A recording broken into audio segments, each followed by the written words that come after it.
Information थी, it's not too much important thing, it's just a side information. So side information को as it is he आपने रखना है।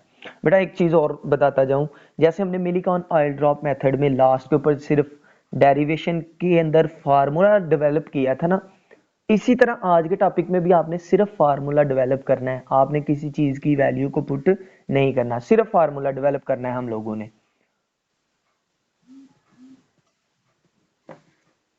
जी let's get started बेटा।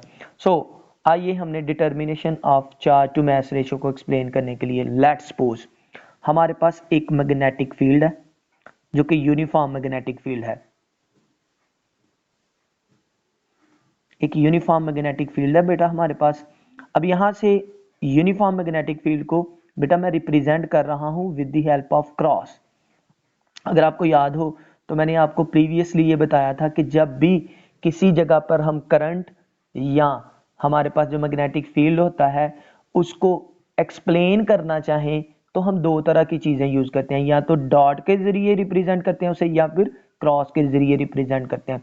अगर आपको याद हो तो मैंने ये बताया था कि डॉट वहां पे यूज करते हैं जहां पे करंट या मैग्नेटिक फील्ड इस पेज से आउटवर्ड डायरेक्शन में आ रहा हो, बाहर की तरफ आ रहा हो, और क्रॉस हम वहां पे यूज करते हैं जहां पे करंट या मैग्नेटिक फील्ड किसी भी पेज किसी भी सरफेस के अंदर की तरफ जा रहा हो, इनवर्ड डायरेक्शन में हो। सो यहाँ पे चूंकि मैं मैग्नेटिक फील्ड की बात कर रहा हूं यानी मैं मैग्नेटिक फील्ड बी की बात कर रहा हूं बेटा, और इसकी डायरेक्शन मैंने क्या लगाई हुई है, क्रॉस से रिप्रेजेंट कर रहा हूं। इसका मतलब जो मैग्नेटिक फील्ड की डायरेक्शन है वो इनटू द पेज है, इस पेज के अंदर वो एंटर कर रही है।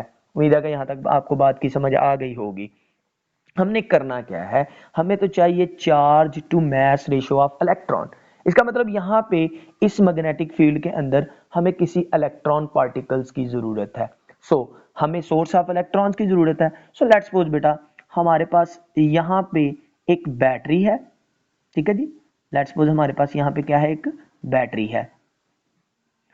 ये बैटरी का जी पॉजिटिव टर्मिनल है, ये बैटरी का नेगेटिव टर्मिनल है। एक चीज को आपने पहले सेपरेटली समझना है। अगर आपको याद हो बेटा तो बैटरी का काम क्या होता है, बैटरी का काम होता है वोल्टेज प्रोवाइड करना। अब ये वोल्टेज क्या चीज होती है, अगर आपको याद हो तो मैंने बताया था कि वोल्टेज एक क्वांटिटी है, ये बताती है कि चार्ज पार्टिकल पर कितना वर्क कर रही है बैटरी, ताकि उसे नेगेटिव पोटेंशियल से उठा के कहां पे लेके आए, हाई पोटेंशियल के ऊपर लेके आए। सो ये बैटरी का काम होता है कि वो वोल्टेज अप्लाई करती है किसे, चार्ज पार्टिकल को। अभी भी जी कुछ लोग आ रहे हैं, जरा वेट कीजिएगा। चल खैर, मैंने क्या कहा बेटा, बैटरी का काम क्या होता है, बैटरी का काम होता है वर्क करना किसके ऊपर, चार्ज के ऊपर, ताकि उसे लो पोटेंशियल से कहां पे लेके आए, हाई पोटेंशियल पे। और यहां से अगर बेटा मैं वर्क की इक्वेशन बनाना चाहूं तो वर्क यहां से इक्वल आ जाता है मेरे पास पोटेंशियल V, इस V को थोड़ा सा बढ़ा करके लिख रहा हूं, और यहां से क्या आ जाएगा बेटा, चार्ज वहां पे जाके मल्टीप्लाई हो जाएगा। ये इक्वेशन को आपने बेटा याद रखना है। लेट्स सपोज इसे कहते हैं क्वेश्चन नंबर 1। अब हुआ क्या, इस बैटरी के जरिए से हमने इलेक्ट्रॉन्स को प्रोड्यूस किया, एक बीम ऑफ इलेक्ट्रॉन्स जो है वो निकलना शुरू हुई, और यहां से वो मूव करते हुए लेट्स सपोज मूव करते करते इस मैग्नेटिक फील्ड के अंदर आ गई बीम ऑफ इलेक्ट्रॉन। हम कोई एक इलेक्ट्रॉन को सिलेक्ट कर लेते हैं, सारे बीम ऑफ इलेक्ट्रॉन को सिलेक्ट नहीं करेंगे। अब बेटा हम एक चीज आपने बड़े गौर से देखनी है, जो मैग्नेटिक फील्ड की डायरेक्शन है वो क्या है, वो इनवर्ड टू द प्लेन है, जबकि जो हमारे पास इलेक्ट्रॉन है वो v वेलोसिटी के साथ एंटर कर रहा है इस मैग्नेटिक फील्ड में परपेंडिकुलर। ठीक है जी, कैसे एंटर कर रहा है, परपेंडिकुलर एंटर कर रहा है। इसे मैं सेपरेटली जो है वो डायग्राम से भी शो कर देता हूं। लेट्स सपोज कि मेरे पास जो इलेक्ट्रॉन है बेटा वो मूव कर रहा है from left to right direction. ठीक है जी, तो इसकी वेलोसिटी क्या बन रही है, लेफ्ट टू राइट, और इस पे जो मैग्नेटिक फील्ड की डायरेक्शन है वो बनेगी, लेट्स सपोज वो इनवर्ड डायरेक्शन में है, तो इनवर्ड डायरेक्शन को मैं कुछ यूं रिप्रेजेंट कर देता हूं। तो बेटा इस केस में इन दोनों के दरमियान एंगल कितना बन रहा है, 90 डिग्री। तो यहीं पे इसीलिए मैंने क्या कहा था कि इलेक्ट्रॉन v वेलोसिटी के साथ मैग्नेटिक फील्ड की डायरेक्शन में कैसे एंटर करेगा बेटा, परपेंडिकुलर एंटर करेगा।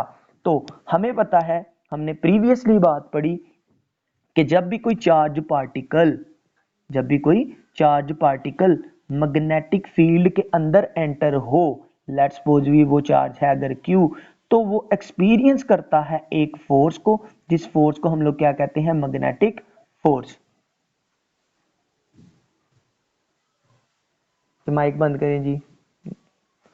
अच्छा बेटा ये चार्ज पार्टिकल जब मैग्नेटिक फील्ड के अंदर एंटर करेगा तो it will experience a force, उस फोर्स को मैग्नेटिक फोर्स कहते हैं। और इसे लिखने का फार्मूला क्या था, क्यू वी क्रॉस बी। यहां तक आपको उम्मीद है कि बात की समझ आ गई होगी। अब बेटा यहाँ पे जो हमारे पास चार्ज पार्टिकल है, चूंकि वो एक इलेक्ट्रॉन है, और इलेक्ट्रॉन के लिए कल मैंने आपको इक्वेशन बनाई थी कि Q की जगह मैं क्या लिख दूंगा, -E, जो कि बता रहा है इलेक्ट्रॉन को। और V क्रॉस B को जब ओपन करते हैं तो बेटा आ जाता है V B sine of theta के इक्वल। उम्मीद है कि यहां तक आपको अभी तक सारी की सारी बातें क्लियर है। उसके बाद बेटा अगर मैं बात करूं थीटा की, तो थीटा एंगल है V और B के दरमियान, और अभी अभी मैंने आपको बताया कि V और B के दरमियान एंगल कितना बन रहा है, 90 degree.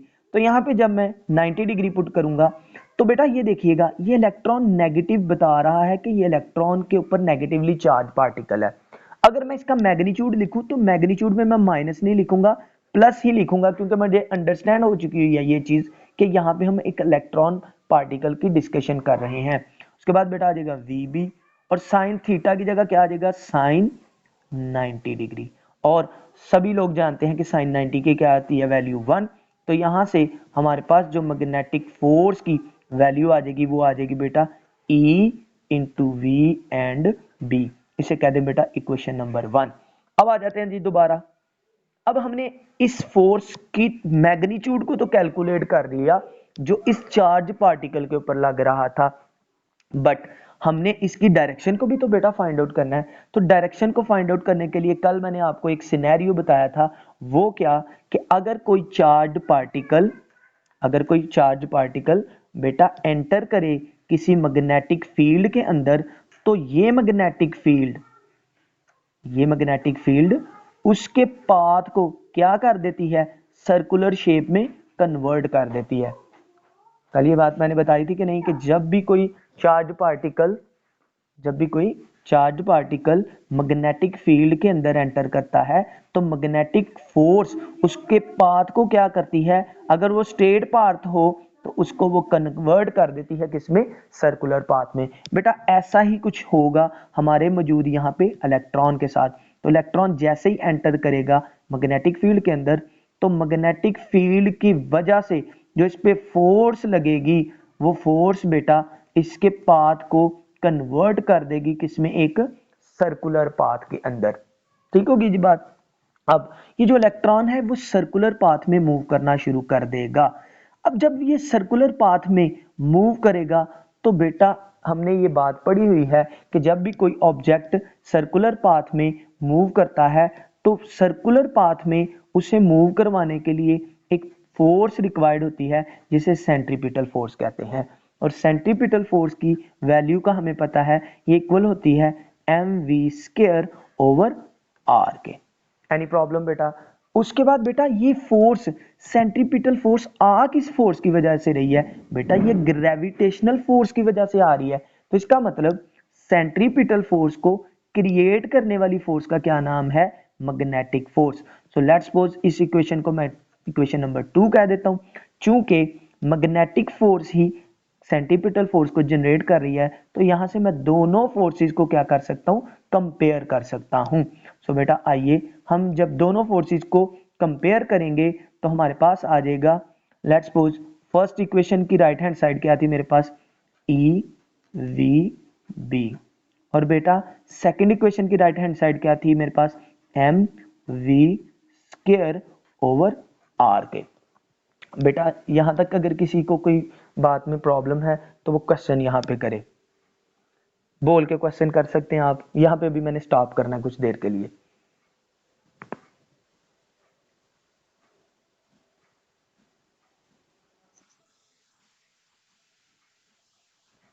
Okay, anybody else.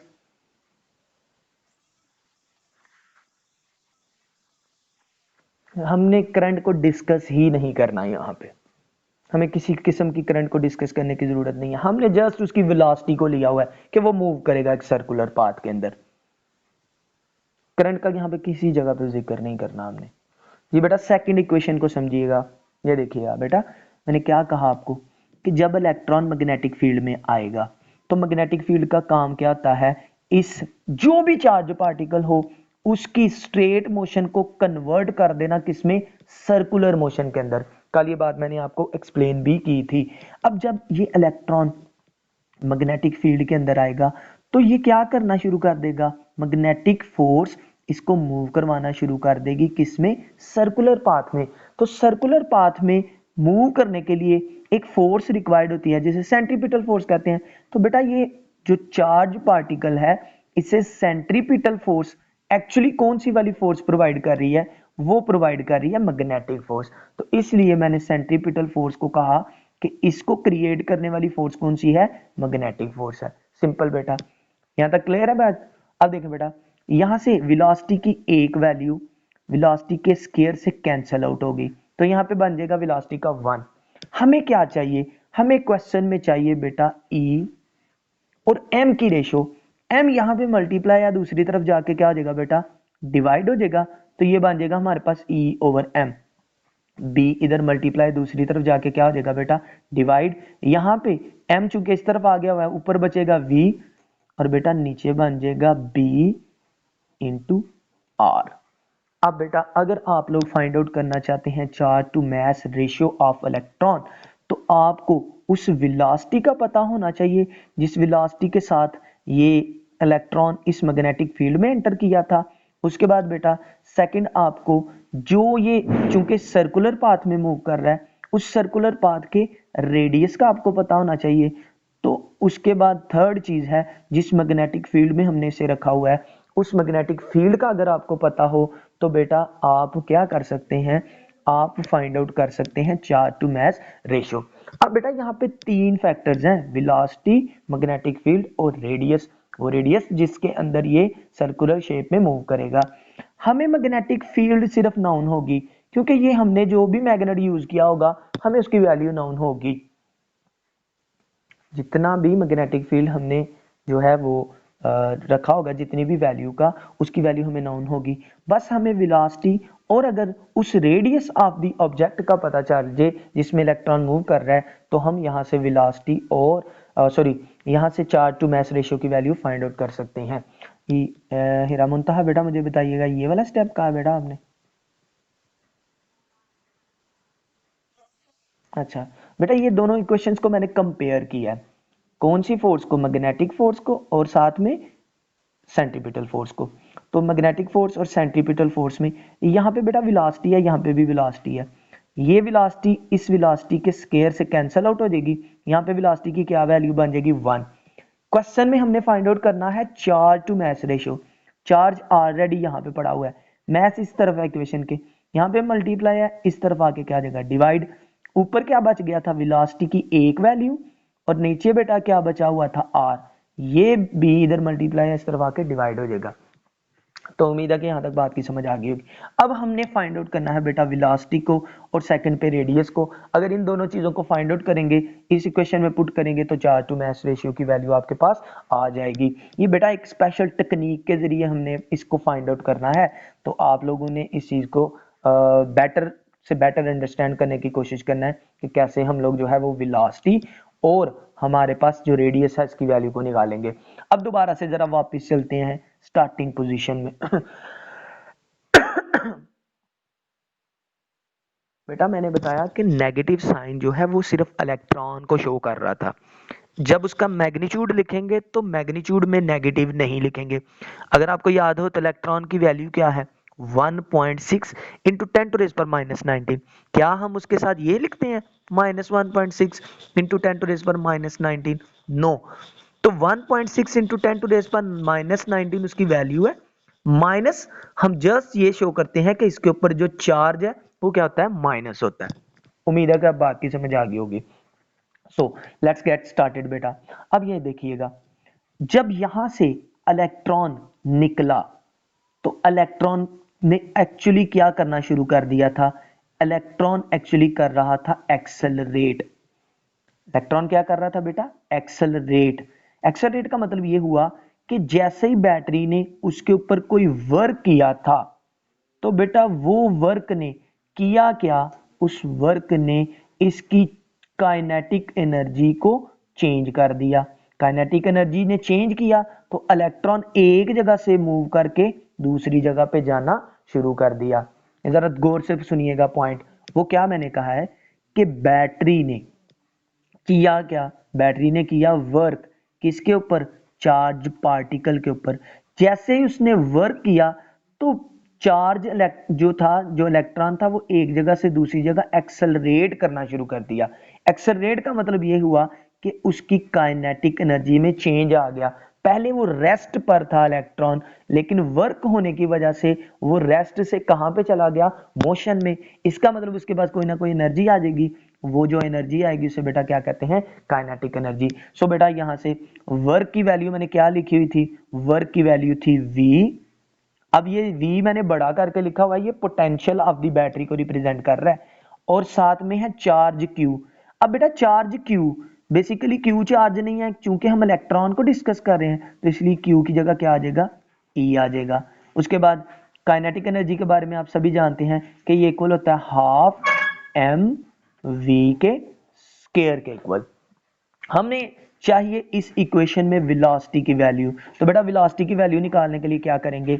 Velocity को उधर ही रहने दें। ये पहले नंबर पे 2 इधर डिवाइड है, इधर आके मल्टीप्लाई हो जाएगा, तो ये बन जाएगा 2 times voltage and charge of electron. Okay बेटा, मैस यहाँ पे मल्टीप्लाई है, दूसरी तरफ आके क्या हो जाएगा बेटा? डिवाइड हो जाएगा, और यहां से हमारे पास ये इक्वेशन क्या बन जाएगी? v का स्क्वायर। अब आपके पास वेलोसिटी की वैल्यू आ गई है इस इक्वेशन के मुताबिक, इसे बेटा इक्वेशन नंबर 3 कह दें। यहां तक क्लियर है बात? अब बेटा यहां से मैं अगर इस इक्वेशन में v स्क्वायर की वैल्यू को पुट करता हूं, जरा आपने गौर से सुननी है ये चीज। आई नो कि आपको डेरिवेशन में थोड़ा सा मसला होता है। ये देखिएगा v स्क्वायर की वैल्यू आई है 2 times voltage electron over mass. अब इस v की जगह मैं ये वाली वैल्यू को सब्स्टिट्यूट करने लगा हूं, तो बेटा ये देखिएगा इक्वेशन। अब यहाँ पे एक चीज देखिएगा, यहाँ पे v सिंगल है और यहाँ पे v का स्क्वायर है, तो अगर मैं v के स्क्वायर की वैल्यू पुट करना चाहता हूं तो मुझे पूरी इक्वेशन को v के स्क्वायर के साथ क्या करना पड़ेगा? मल्टीप्लाई करना पड़ेगा। तो बेटा जब मैं इस पूरी इक्वेशन को मल्टीप्लाई करूंगा स्क्वायर ऑफ द स्क्वायर के साथ बेटा, तो ये इक्वेशन बन जाएगी e का स्क्वायर ओवर m का स्क्वायर। और बेटा यहाँ पे क्या था? v की वैल्यू मैंने अभी बताई आपको क्या आई है? 2 times capital V into e over बेटा ओवर में क्या चीज मौजूद थी? b मौजूद था और r मौजूद था, तो इन दोनों का क्या आ जाएगा? b का स्क्वायर इंटू r का स्क्वायर, और बेटा 2v ओवर e के साथ यहाँ पे क्या मौजूद था? m मौजूद था। जरा मैं कंपेयर करके बताने लगा हूँ आपको, दोबारा देखिएगा। यहाँ पे वेलोसिटी का स्क्वायर है और यहाँ पे वेलोसिटी है सिंगल, तो अगर मैं स्क्वायर को पुट करना चाहता हूं तो मैं पूरी इक्वेशन को स्क्वायर कर देता हूं, तो e का स्क्वायर भी लिख दिया, m का स्क्वायर भी लिख दिया। यहाँ पे v स्क्वायर की जगह क्या लिख सकता हूं? 2 times v e over m। तो बेटा ये देखें 2 times v e over m मैंने लिख दिया v के स्क्वायर की जगह, जबकि नीचे ऑलरेडी b और r मौजूद थे, इनका भी स्क्वायर लूंगा तो बन जाएगा b square over r square. उम्मीद है कि यहां तक बात की समझ आ गई होगी। अब ये देखें एक e से कैंसल और एक m से कैंसल, बाकी क्या बचेगा बेटा? बाकी बचेगा यहाँ पे e और बाकी बेटा यहाँ पे बचेगा m, और इसके फर्दर सेकंड साइड पे क्या बचेगा? 2 times v over b square into R square. अगर अब आपके पास v की वेलोसिटी की वैल्यू आ गई, अब आपके पास सिर्फ और सिर्फ रह गया है रेडियस कैलकुलेट करना। बेटा बुक में जो रेडियस को कैलकुलेट करने की एक टेक्निक बताई हुई है, उस टेक्निक को जस्ट मैंने एक्सप्लेन करना है, ठीक है जी। बाकी सारा काम आप लोगों का कि आपने उसे याद कैसे करना है। वो टेक्निक में कहता क्या है? कहता कि अगर आप रेडियस फाइंड आउट करना चाहते हैं उस सर्कल का जहां पे इलेक्ट्रॉन मूव कर रहे हैं, तो आप क्या करेंगे? अब इलेक्ट्रॉन आपको आम आंख से नजर तो नहीं आएंगे, इसका मतलब आप उनको किसी टेक्निक के जरिए जो है वो देख सकते हैं, उनके फिनोमेना को समझ सकते हैं। तो उसके लिए वो बेटा उसने टेक्निक अप्लाई की हुई है। वो क्या कहता है कि आप लोग एक जो है वो सर्कुलर शेप की क्या ले लें, एक ट्यूब ले लें। लेट्स सपोज जी मैंने एक सर्कुलर शेप की क्या ले लिया है, ट्यूब ले ली है। उसके बाद वो कहता है कि इसमें आपने हाइड्रोजन गैस को लो प्रेशर के ऊपर फिल कर देना। फर्ज करें जी ये मैंने इसके अंदर लो प्रेशर में जो है वो गैस को फिल कर दिया है। अब आप क्या करें, आप यहां पे इलेक्ट्रॉन्स को एंटर करवाएं। इलेक्ट्रॉन्स को क्या करवाएं, एंटर करवाएं। अब बेटा इलेक्ट्रॉन एक्सेलरेट कर रहा है, तो अल्टीमेटली वो इस पूरे रिंग के अंदर या इस पूरी ट्यूब के अंदर क्या करेगा, रोटेट करेगा, जो है अपनी जर्नी को स्टार्ट करेगा। अब आप लोग जो केमिस्ट्री के स्टूडेंट है वो ये जानते हैं कि जब भी कोई भी पार्टिकल किसी चीज के अंदर से गुजरता है तो वो उसकी जो है वो एनर्जी की स्टेट को चेंज कर देता है, यानी वो उसको क्या कर देता है, एक्साइटेड कर देता है। अब इलेक्ट्रॉन जैसे ही हाइड्रोजन के अंदर से गुजरेगा तो हाइड्रोजन के एटम्स को वो क्या कर देगा, एक्साइटेड कर देगा। अब एक्साइटेड करने के बाद दोबारा किसी लम्हे के बाद ये जो भी हमारे पास चार्ज पार्टिकल होंगे हाइड्रोजन के, वो दोबारा से क्या होंगे, डी एक्साइट होंगे। अब जब वो डी एक्साइट होंगे तो इस पूरे रीजन के अंदर ब्लू कलर का वो अपना एनर्जी का पैटर्न बनाएंगे। ठीक है जी, ब्लू कलर का जो है वो एनर्जी का पैटर्न बनाएंगे, जो कि हमें किस रेंज में होगा, विजिबल रेंज में होगा। अब वो रिंग का जो सर्कल बन जाएगा ना, उस सर्कल का हम लोग क्या फाइंड आउट कर सकते हैं, रेडियस फाइंड आउट कर सकते हैं। उस रेडियस को आप लोग यहाँ पे पुट करेंगे तो चार्ज टू मास रेशियो की वैल्यू फाइंड आउट कर सकते हैं। अगर आपके पास बुक पड़ी हो तो जहां पे टॉपिक का नाम लिखा हुआ है, इसके बाद एंड के ऊपर छोटी सी जो है वो ब्लू कलर की उसने जो है वो रिंग की फॉर्म में एक डायग्राम बनाई होगी। उस रिंग की फॉर्म में जो डायग्राम बनाई हुई है वो बेसिकली इसी चीज को एक्सप्लेन कर रहा है। इसमें सिंपल होगा क्या कि हाइड्रोजन गैस के अंदर से इलेक्ट्रॉन गुजरेगा ना, तो वो इसके मॉलिक्यूल्स को एक्साइटेड कर देगा, यानी इसकी एनर्जी की स्टेट को चेंज कर देगा। फिर आफ्टर सम टाइम वो दोबारा से मॉलिक्यूल्स डी एक्साइट होंगे, तो एक्साइटेड और डी एक्साइटेड के दौरान एनर्जी की स्टेट जो है वो चेंज करेगी। एनर्जी की स्टेट चेंज करेगी तो यहाँ पे फिर क्या होगा, विजिबल रीजन में हमें अल्ट्रावायलेट रेज नजर आएंगी, और वो विजिबल रीजन क्या होगा, ब्लू कलर की शेप का एक रिंग होगा। उस रिंग का हम लोग फिर क्या फाइंड आउट कर सकते हैं, रेडियस फाइंड आउट कर सकते हैं। तो इस तरह से बेटा हम लोग क्या करेंगे, इस पूरी टेक्निक को फाइंड आउट कर सकते हैं। सो आपकी ये जो चार्ज टू मास रेशियो का टॉपिक था वो कंप्लीट हो गया।